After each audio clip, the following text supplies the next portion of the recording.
Well, turning now to the war in Ukraine, the Russian Defense Ministry says at least 63 Russian soldiers were killed New Year's Day in the Donetsk region. Ukraine hasn't claimed responsibility for the attack, but they say that hundreds were killed. This comes after a new wave of Russian drone attacks happened overnight and strikes on cities that killed 3 civilians on New Year's Eve. Bitter fighting continues in some areas of the country. Ian Lee visited one Ukrainian-held city that has turned into a kind of test of wills between the two armies. We are on the road to the most dangerous place in Ukraine. Soldiers call it a meat grinder. Locals call it hell on earth. Welcome to Bakhmut.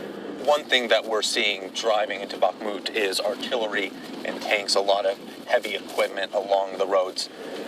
Most buildings here show scars from months of fighting. Russia continuously throws wave after wave of troops at the city. Amid the sounds of battle,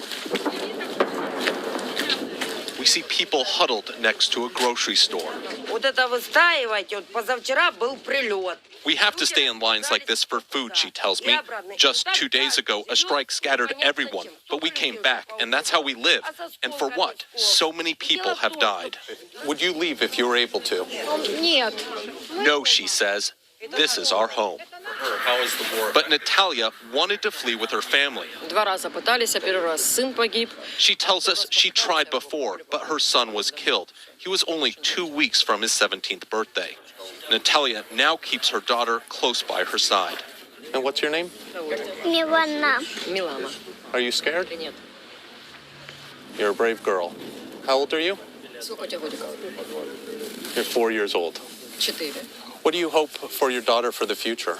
I want only the best, Natalia tells me. I don't want her to see all of this. I don't want her to suffer and meet the same fate as her older brother. In Bakhmut, the air constantly rattles with death. But life goes on. People run errands. Even the trash still needs collecting. While we've been in Bakhmut, we've heard constant artillery strikes going out and coming in, leaving damage like this. But it's just a small part of what's going on across Ukraine. Russia continues to fire drones and missiles into the country, killing civilians and destroying critical infrastructure. The war has been an education for people here, clearly not one they wanted. Was that close? It landed somewhere far off, she tells me. It was outgoing, not incoming. Close is when the windows are shattered in the houses. That's close, she says. Every day, more windows shatter, more houses are destroyed. But as the rally cry goes, Bakhmut still holds.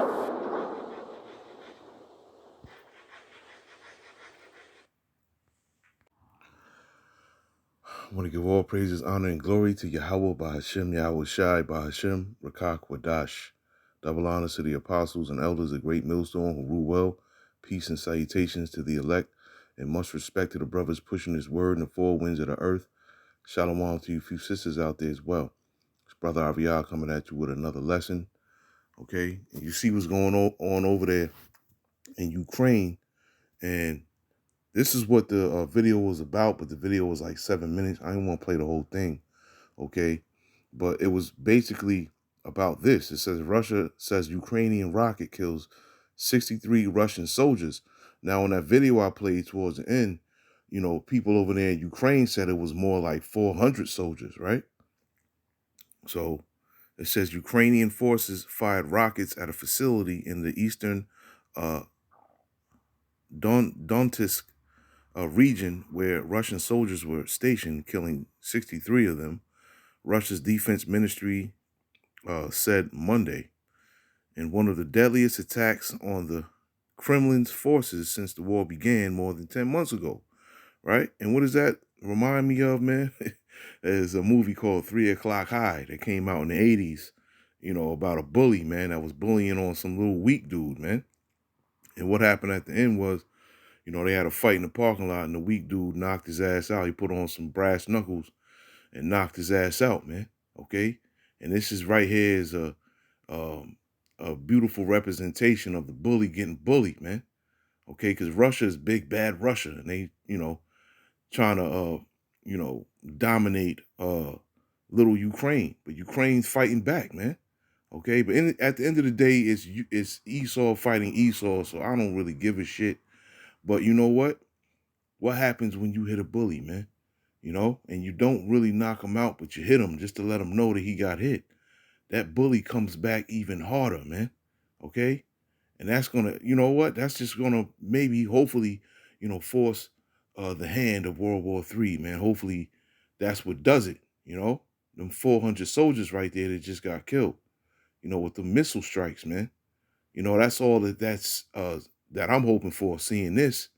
At the end of the day, we waiting for that MOTB and all that, but, Lord willing, this war starts, man, And it says Ukrainian forces fired 6 rockets from HIMARS launch system, and 2 of them were shot down. The Defense Ministry statement said it did not say when the strike happened. And it says the strike using a U.S. supplied precision weapon, right?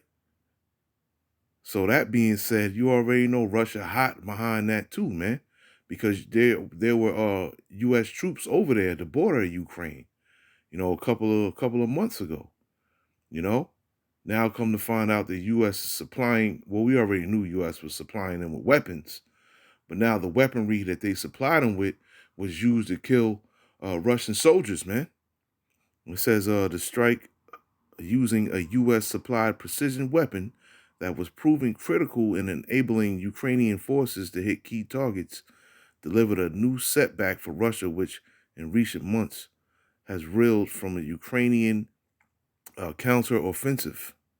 It says, according to the governor of Russia's Samara region, Dmitry Azarov, an unspecified number of residents of the region were among those killed and wounded by the strike on the town of Makivka. And I'm not going to read this whole thing, but this is beautiful to see, man. Things is moving, in the right direction, man. Let me get this right quick. Joel 9-14. And it says, proclaim ye this among the Gentiles, prepare war, wake up the mighty men, let all the men of war draw near, let them come up. Beat your plowshares into swords and your pruning hooks into spears. Basically, saying all you farmers, all you workers, all the things that you use, to, plant, whatever you're planting out there, turn them into weapons. Why? Because it's time for war, man. Right? Beat your plowshares into swords and your pruning hooks into spears. Let the weak say, I am strong. Right? And that's what Ukraine is doing right now, man. Ukraine is no match for Russia, man. Okay, but they hit them with a nice uppercut and dazed them a little bit, man. They dazed Russia a little bit. They ain't get Russia on the ropes. Russia didn't have spaghetti legs or nothing like that. But you know what? Russia knows that they got hit, man. Okay, and believe me, I'm loving it because Russia's gonna come back even harder now, man. All right. And it says, assemble yourselves and come, all ye heathen, and gather yourselves together round about thither, because thy mighty ones to come down, cause thy mighty ones to come down, O Lord. Let the heathen be wakened and come up to the valley of Jehoshaphat, which is Yahweh Shaphat, for there will I sit to judge all the heathen round about. Put ye in the sickle, for the harvest is ripe. Come get you down, for the press is full, the fats overflow, for their wickedness is great. It says, multitudes, multitudes in the valley of decision, for the day of the Lord is near in the valley of decision. And the day of the Lord is coming nearer and nearer, man. Okay, World War III is on the cusp. You see that MOTB is lurking out there right now, right? They about to dead paper money and turn everything digital, right? Which links up with the MOTB, okay? And without it, you're not going to be able to buy or sell, right? We got all of these things going in motion. The famine of the word, They're striking brothers' pages. They're messing with brothers' live streams, right? They're deleting whole pages, okay? And soon, there won't be any more lessons being put up, man. Okay? Then you're just gonna have to trust on your own faith and your own understanding and your own wisdom in that day, man. You know? And yeah, man, World War III is coming, man. It's fastly approaching, you know. And Lord willing, like um Apostle Tahar said, Lord willing, 2023 is the year that all of these prophecies come to pass. You know, this is what we are hoping and praying for, man, so we can get the hell up out of here. Now, there's another article I seen, and I just wanted to, and it says the 6 U.S. cities most at risk of danger in a nuclear attack. Okay, because this could potentially happen, man. You know, maybe California can get hit by a nuke, or New York, or something like that before, you know, before the great the great destruction of this place, right? Something like that could possibly happen, man. And it says when it comes to nightmare scenarios for the United States, a nuclear attack from foreign power has to rank among the worst possible choices, right? Because New York is beefing with North Korea right now, right? Iran, they're beefing with Russia right now. Now they're really beefing with Russia because the United States is supplying Ukraine with weaponry, man. Okay? So we getting closer and closer.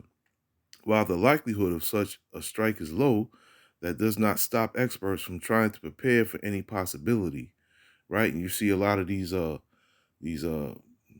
unquote rich men of the world, man, the banking families and all the people that have all this money, you see that they're preparing to go underground or wherever their bunkers may be, man. You know?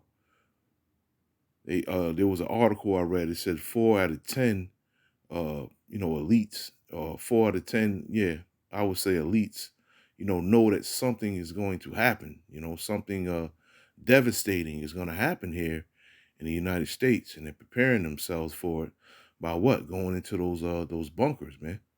Okay? And they're not going to be in bunkers over here.